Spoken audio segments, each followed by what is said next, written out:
Dear student, previous class ನಾವೇನು discuss ಮಾಡಿದ್ವಿ, class and ಅಬ್ಜೆಕ್ಟ್ಸ್ನ discuss ಮಾಡ್ತಾ ಇದ್ವಿ. ಕ್ಲಾಸ್ ಆ್ಯಂಡ್ ಅಬ್ಜೆಕ್ಟಲ್ಲಿ ನಾವು ಕ್ಲಾಸ್ನ ಡಿಕ್ಲರೇಷನ್ ಟೈಪ್ಸ್ ನಾನು ಹೇಳಿದ್ದೆ ಬರ್ದು ಕಳಿಸಿ ಅಂತ. ಕೆಲವರು ಮಾತ್ರ ಅಟೆಂಡ್ ಮಾಡ್ತಾ ಇದ್ದೀರಾ, ಕೆಲವರು ಮಾತ್ರ ಬರ್ದು ಕಳಿಸ್ತಿದ್ದೀರಾ, ಬೇರೆಯವ್ರು ಯಾಕೆ ಬರ್ದು ಕಳಿಸ್ತಿಲ್ಲ ನಂಗೆ ಅರ್ಥ ಆಗ್ತಿಲ್ಲ.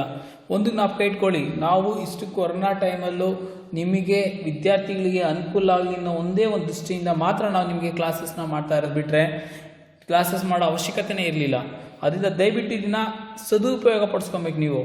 ಯಾಕಂದರೆ ಈ ಕೊರೋನಾದಿಂದ ನಿಮಗೆ ತುಂಬ ಬೆನಿಫಿಟ್ಟು ಕೂಡ ಆಗಿದೆ, ಬರೀ ಡ್ರಾಬ್ಯಾಕ್ಸ್ ಒಂದೇ ಅಲ್ಲ, ಅಪ್ಲಿಕೇಶನ್ನು ಕೂಡ ಆಗಿದೆ. ಯಾವುದಪ್ಪ ಅಂದರೆ ಸಿಲೆಬಸ್ ಕಡಿಮೆ ಆಗಿದೆ ಒಂದು.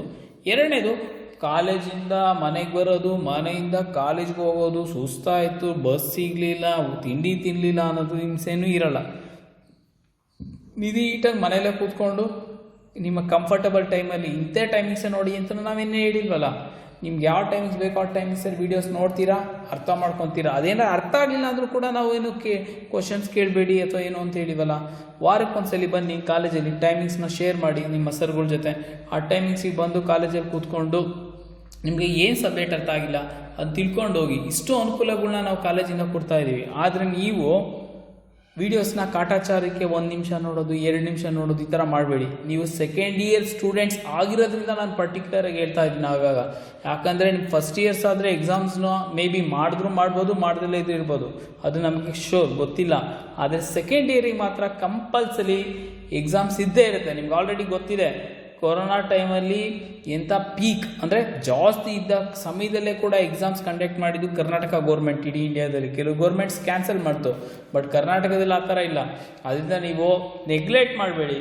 ಕೆಲವ್ರು ಹೇಳ್ತೀರಾ, ಸರ್ ನನಗೆ ಪ್ರಾಬ್ಲಮ್ ಇದೆ ಫೈನಾನ್ಷಿಯಲ್, ಎಲ್ಲ ಕೆಲಸಕ್ಕೆ ಹೋಗ್ತಾ ಇದ್ದೀನಿ, ಅಲ್ಲಿ ಹೋಗ್ತಾ ಇದ್ದೀನಿ, ಇಲ್ಲಿ ಹೋಗ್ತಾ ಇದ್ದೀನಿ ಅಂತೀರ. ಹೋಗಿ, ನಾನು ಖಂಡಿತ ಬೇಡ ಅಂತ ಹೇಳಲ್ಲ, ಅದು ಕೂಡ ಒಳ್ಳೇದು. ನಿಮ್ಮ ತಂದೆ ತಾಯಿಗಳಿಗೆ ಇಂಥ ಟೈಮಲ್ಲಿ ಸಹಕಾರ ಮಾಡೋದು, ಅವ್ರಿಗೆ ಸಹಾಯ ಮಾಡೋದು ನಿಮ್ಮ ಮಕ್ಕಳಾಗಿ ಇದ್ದಂಥ ನಿಮ್ಮ ಕರ್ತವ್ಯ, ಡ್ಯೂಟಿ. ಆದರೆ ಅದಾದಮೇಲೆ ಬಂದು ದಿನ ಕ್ಲಾಸ್ ಅಂದರೆ ನಿಮ್ಮ ಕೆಲಸ ಆದಮೇಲೆ ಬಂದುಬಿಟ್ಟು ರಾತ್ರಿ ಹೊತ್ತು ಬೆಳಿಗ್ಗೆ ಹೊತ್ತು ನಿಮ್ಗೆ ಯಾವ ಕನ್ವೀನಿಯಂಟ್ ಟೈಮ್ ಇದೆ ಅದರಲ್ಲಿ ನೋಡಿ ವೀಡಿಯೋಸ್ನ ಅರ್ಥ ಮಾಡ್ಕೊಳ್ಳಿ. ಆಗಲಿಲ್ಲ ನಮಗೆ ಮೆಸೇಜ್ ಮಾಡಿ, ನಿಮ್ಗೆ ಯಾವ ಸಬ್ಜೆಕ್ಟ್ ಅರ್ಥ ಅಲ್ಲ ಸರಿಗೆ ಹೇಳಿ, ನಮ್ಗೆ ಇಂಥದ್ದು ಅರ್ಥ ಆಗ್ತಿಲ್ಲ ಸರ್ ಅಂತ ಕೇಳಿ. ಇನ್ನೂ ಒಂದು ಸರಿ ಮಾತಾಡಿ ಫೋನಲ್ಲಿ, ಪ್ರಾಬ್ಲಮ್ ಸಾಲ್ವ್ ಮಾಡ್ಕೊಳ್ಳಿ. ಆಗಲಿಲ್ವಾ ಒಂದಿನ ಒಂದಿನ ಫ್ರೀ ಮಾಡಿಕೊಂಡು ಕಾಲೇಜಿಗೆ ಬಂದು ಅದನ್ನು ಕ್ಲಾರಿಫೈ ಮಾಡಿಕೊಂಡ್ರೆ ಮುಗೀತಪ್ಪ, ಆಯಿತಾ? ಈ ಥರ ಮಾಡಿದ್ರೆ ಚೆನ್ನಾಗಿ ಸ್ಕೋರ್ ಮಾಡ್ತೀರಾ. ಇದನ್ನು ತಲೆಯಲ್ಲಿ ಇಟ್ಕೊಳ್ಳಿ, ನಾವು ಮಾಡ್ತಿರೋದೇ ನಿಮಗೋಸ್ಕರ, ಆಯಿತಾ? ನೆಕ್ಸ್ಟ್, ನಾವು ಪ್ರೀವಿಯಸ್ ಕ್ಲಾಸಲ್ಲಿ ಏನು ಕ್ಲಾಸ್ನ ಡಿಸ್ಕಸ್ ಮಾಡ್ತಾ ಇದ್ವಿ. ಕ್ಲಾಸಲ್ಲಿ ಡಿಕ್ಲರೇಷನ್ಲಿ ಇನ್ಸೈಡ್ ಔಟ್ಸೈಡ್ ಡಿಸ್ಕಸ್ ಮಾಡಿದ್ವಿ. ಅದಾದಮೇಲೆ ಈಗ ಅರೇ ಡಿಕ್ಲರೇಷನ್ ಮಾಡೋಣ. ಇನ್ಸೈಡ್ ಔಟ್ಸೈಡ್ ಗೊತ್ತಾಗಿದೆ, ಅಬ್ಜೆಕ್ಟ್ ಗೊತ್ತಾಗಿದೆ. ಈಗ ನಾವು array as a member function discuss ಮಾಡೋಣ. ಅರೇ ಆ್ಯಸ್ ಎ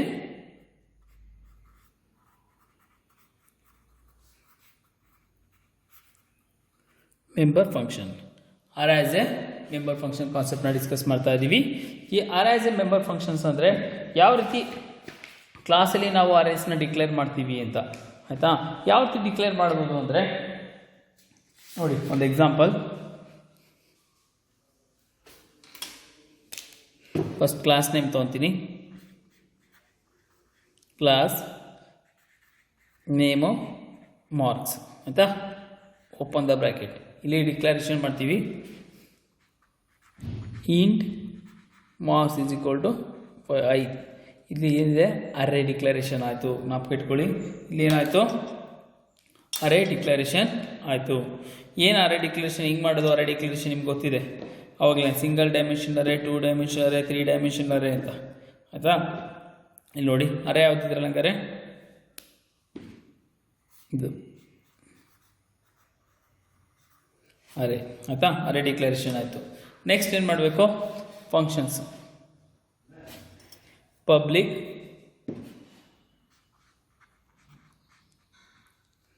ಪಬ್ಲಿಕಲ್ಲಿ ನಾವು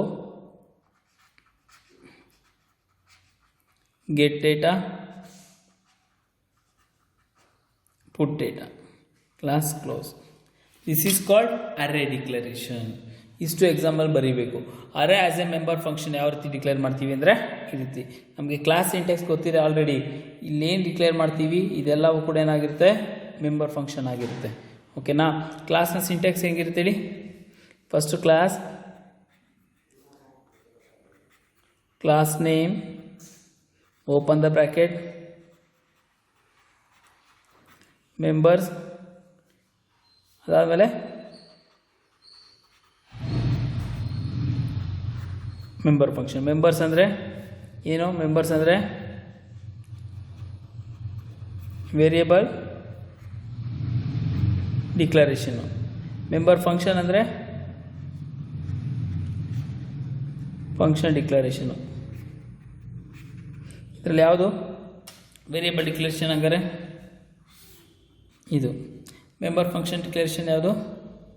ಇದು. ಫಂಕ್ಷನ್ನು ಇದು. ಅರ್ಥ ಆಯ್ತಾ? ಈ ರೀತಿ. ಈಗ ನಾವು array as a member function ಒಂದು ಪ್ರೋಗ್ರಾಮ್ ಎಕ್ಸಾಂಪಲ್ ಮಾಡೋಣ. ಓಕೆ, ಈ ಫಂಕ್ಷನ್ನು ನೋಟ್ಸಲ್ಲೂ ಬರೀರಿ, ಎಕ್ಸಾಮ್ಗೆ ಇದು ಇಂಪಾರ್ಟೆಂಟು ಹೇಳಿದ್ದೀನಿ. Array as A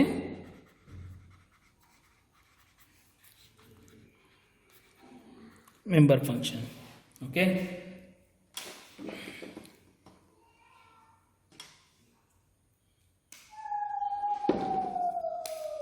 first class declare ಮಾಡ್ತಾ ಇದ್ದೀನಿ. Class name marks, open the bracket, member declare ಮಾಡ್ತಾ ಇದ್ದೀನಿ ಇಂಟ್. ಅರೇ ಆಸ್ ಎ ಮೆಂಬರಿಂದ ಅರೇ ನೇಮ್ ಎಮ್ ಅಂತ ಕೊಟ್ಟಿದ್ದೀನಿ 5. Next functions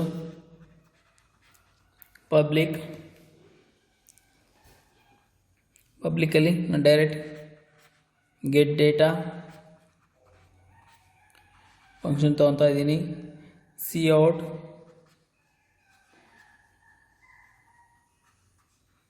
enter marks. ಆಯಿತಾ? ಇಫ್ 5 ಜನಕ್ಕೆ ಬೇಕಾದ್ರಿಂದ ಫಾರ್ i = 0, i <5, i++ ಅಂದರೆ 5 ಜನ ತೊಗೊಳುತ್ತೆ. ಫಸ್ಟ್ ಇಯರ್ ನಾನು ಹೇಳ್ಕೊಟ್ಟಿದ್ದೀನಿ ಫಾರ್ ಲೂಪ್ ವ್ಯಾಲಿಡೇಷನ್ ಮಾಡೋದು. ಅದಾದಮೇಲೆ ಏನು ಮಾಡ್ತೀನಿ, ಸಿ ಔಟ್ ಇನ್ಪುಟ್ ಮಾಡಬೇಕಲ್ವಾ. ಇನ್ಪುಟ್ ಫಂಕ್ಷನ್ ಅದು C in M of I. 5 ಜನ ತೊಗೊಂಡ್ವಿ, ಮುಗೀತಾ?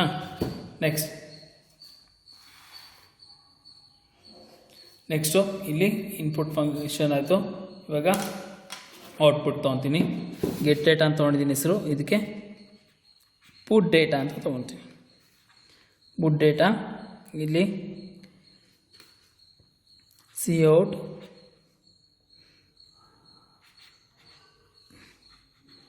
ದ ಮಾರ್ಕ್ಸ್, ಇಲ್ಲಿ ಫಾರ್ i = 0, i <5, i++. ಇದರೊಳಗಡೆ ಸಿ ಔಟ್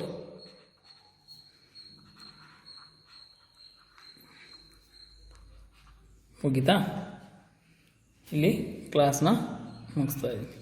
ಇದು ಎಕ್ಸಾಮಿಗೆ ತುಂಬ ಇಂಪಾರ್ಟೆಂಟು, ನೀಟಾಗಿ ನೋಡ್ಕೊಂಬಾಡಿ. ಫಸ್ಟ್ ಏನು ಮಾಡ್ತಾಯಿದ್ದೀವಿ, ಕ್ಲಾಸ್ ಆಮೇಲೆ ಮೆಂಬರ್ ಫಂಕ್ಷನ್ನು, ಆಮೇಲೆ ಫಂಕ್ಷನ್ನು. ಗೆಟ್ ಡೇಟಾದಲ್ಲಿ 5 ಜನ ಮಾರ್ಕ್ಸ್ ತೊಗೊಂಡಿದ್ದೀನಿ. ನೆಕ್ಸ್ಟ್ ಬುಟ್ ಡೇಟಾ ಅಂತ ಫಂಕ್ಷನಲ್ಲಿ 5 ಜನ ಮಾರ್ಕ್ಸ್ನ ಪ್ರಿಂಟ್ ಮಾಡಿದ್ದೀನಿ. ಇದು class array as a member function. Okay, next concept function overloading ಅಂತ. ಇದು ತುಂಬ ಇಂಪಾರ್ಟೆಂಟು. ಇದರಲ್ಲಿ ಯಾವ್ಯಾವ ಕ್ವಶನ್ಸ್ ಬರುತ್ತೆ ಅಂತ ಹೇಳ್ತೀನಿ. Function next chapter,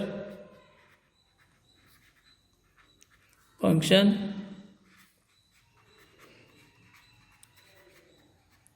overloading.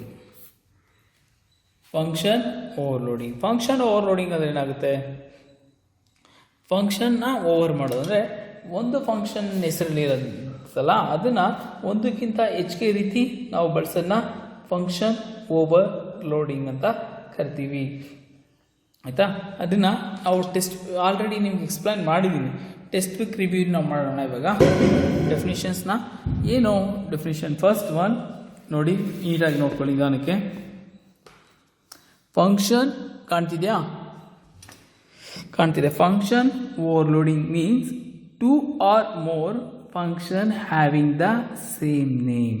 ಅಂದರೆ 2 ಅಥವಾ 2ಕ್ಕೆ ಒಂದು ಫಂಕ್ಷನ್ನು ಒಂದೇ ಹೆಸರಲ್ಲಿ ಇರಬೇಕು. ಆಯಿತಾ? But different in members argument or data types of argument. ಅಂದರೆ ಏನು, ಈ ಥರ ಬರುತ್ತೆ. ಡೆಫಿನಿಷನ್ ಏನು ಹೇಳ್ತಾರೆ, 2 or more function having same name but ಆದರೆ but different in ಏನು ಡಿಫ್ರೆಂಟ್ ಇರಬೇಕು different in argument or data type argument ಅಥವಾ ಡೇಟಾ ಟೈಪ್ಸು ಚೇಂಜ್ ಇರಬೇಕು ಯಾವ ರೀತಿ ಟು ಆರ್ ಮೋರ್ ಫಂಕ್ಷನ್ ಅಂತ ನೋಡಿ ಇದು ಆರ್ಗ್ಯುಮೆಂಟ್ ಫಂಕ್ಷನ್ ಡಿಕ್ಲರೇಷನ್ ನಾಲ್ಕು ಇದೆ ಫಸ್ಟ್ ಇಯರ್ ಮಾಡಿದ್ದೀನಿ ಹೆಂಗೆ ಬರ್ತೀರಾ ಅಂದರೆ function syntax function name argument list simple ಆಗಿ ಬರೀಬೇಕಂದ್ರೆ ಆಯಿತಾ ಎಕ್ಸಾಂಪಲ್ ನೋಡಿ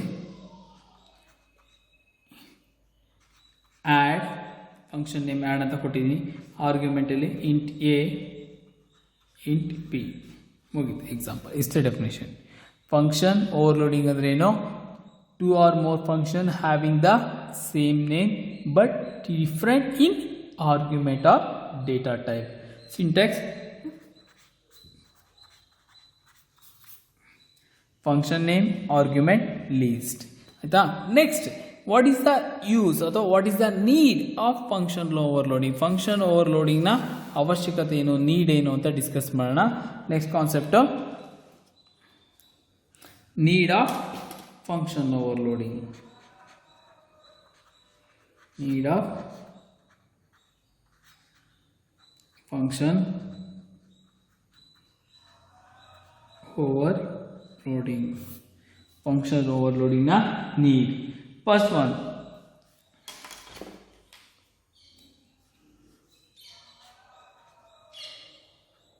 easy to understand the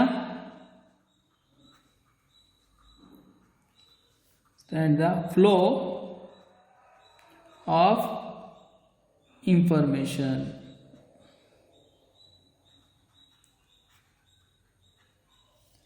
Second point, code maintain is easy. Next, easy the interface between program and real world object. Real world object ಜೊತೆ ಈಸಿಯಾಗಿ ಅದು maintain ಮಾಡ್ಬೋದು ಯಾವುದು friend function ಸರಿ ಹೇಳ್ತೀನಿ ಫ್ರೆಂಡ್ ಫಂಕ್ಷನ್ನ ನೀಡ್ ಇದು ಎಕ್ಸಾಂಪಲ್ಗೆ 2 ಮಾರ್ಕ್ಸಿಗೆ ಕ್ವಶನ್ ಕೇಳ್ತಾರೆ what is the need of function overloading easy to understand the flow of information first point second point easy to maintain the code ಅಥವಾ code maintain is easy. Next point, easy to interface between program and real world object. ಇಷ್ಟು ಪಾಯಿಂಟ್ನ ನೀವು ನಾಲ್ಕು ಇಟ್ಕೊಬೇಕಾಗುತ್ತೆ ಯಾವುದರಲ್ಲಿ function ಓವರ್ಲೋಡಿಂಗಲ್ಲಿ ಇನ್ನೊಂದ್ಸರಿ repeat ಮಾಡೋಣ function overloading ಅಂದ್ರೆ ಏನು function overloading means 2 or more function having the same name 2 or more function having the same name but different in argument or data type. Syntax function name argument list. Example add ಇದು int a int b ಏನಾಗುತ್ತೆ arguments ಆಗುತ್ತೆ sir ಇಲ್ಲಿ ಕಾಮ ಹಾಕಿಲ್ಲ ಅನ್ಬೇಡಿ ಕಾಮ ಇದೆ okay next need ಏನು ನೀಡಬೇಕು ಎಕ್ಸಾಂಪಲ್ ಕೇಳ್ತಾರೆ ಅಂತ ಹೇಳಿದ್ನಲ್ಲ ಫಂಕ್ಷನ್ ನೀಡ್ಸ್ ಏನು need of function overloading easy to understand the flow of information code maintain is easy interface between program and real world object ಇದು ಫಂಕ್ಷನ್ ಓವರ್ಲೋಡಿಂಗ್ನ ಮುಖ್ಯವಾದ ನೀಡ್ ನೆಕ್ಸ್ಟ್ ನಾವು how to declare the function overloading ಯಾವ ರೀತಿ declare ಮಾಡ್ತೀವಿ ಅಂತ ಹೇಳ್ತೀವಿ declaration nothing but ಇದೆ syntax function name argument list example ಕೇಳ್ತಾರೆ how to declare the function overloading ಅಂದರೆ ಬರ್ತೀರಾ ಫಂಕ್ಷನ್ ನೇಮ್ ಆರ್ಗ್ಯುಮೆಂಟ್ ಲಿಸ್ಟ್ ಅಂತ ಬರೀಬೇಕು the function can be declare by using the following syntax ಅಂತ ಬರೆದು ಫಂಕ್ಷನ್ ನೇಮ್ ಆಮೇಲೆ argument list, ಇಲ್ಲಿ ಆ್ಯಡ್ ಫಂಕ್ಷನ್ ನೇಮ್ ಆಗುತ್ತೆ, arguments int A int B ಆಗುತ್ತೆ. ಇದು ಫಂಕ್ಷನ್ ಡಿಕ್ಲರೇಷನ್ ಆಯಿತು. ನೆಕ್ಸ್ಟ್ ಕ್ಲಾಸಲ್ಲಿ ನಾವು ಡಿಸ್ಕಸ್ ಮಾಡೋಣ ಒಂದು ಪ್ರೋಗ್ರಾಮಿಂಗ್ ಎಕ್ಸಾಂಪಲ್, ಫಂಕ್ಷನ್ ಓವರ್ಲೋಡಿಂಗ್ನ ಪ್ರೋಗ್ರಾಮಿಂಗ್ ಎಕ್ಸಾಂಪಲ್ ಡಿಸ್ಕಸ್ ಮಾಡಿ ನೆಕ್ಸ್ಟು ಇನ್ಲೈನ್ ಫಂಕ್ಷನ್ನ ಡಿಸ್ಕಸ್ ಮಾಡೋಣ. Okay, thank you.